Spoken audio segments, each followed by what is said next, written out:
che chi ha fatto il furbo viene anche premiato. I sindaci virtuosi alzano la voce a Roma. Lunedì la riunione ad Albignasego per coordinarsi. In giornata la manifestazione di protesta nella capitale. Sono stati ascoltati in Senato.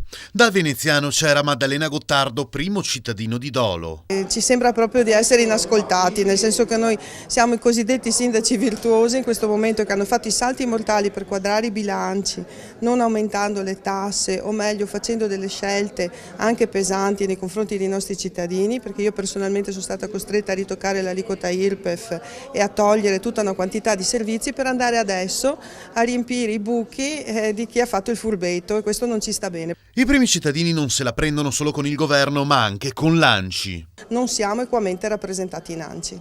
La discussione va fatta là, io apprezzo quello che ha detto il sottosegretario, ha ragione, lo ringraziamo per l'attenzione, però il problema è in ANCI. Nelle scorse ore alcuni sindaci hanno minacciato addirittura di stracciare la tessera dell'Associazione Nazionale dei Comuni.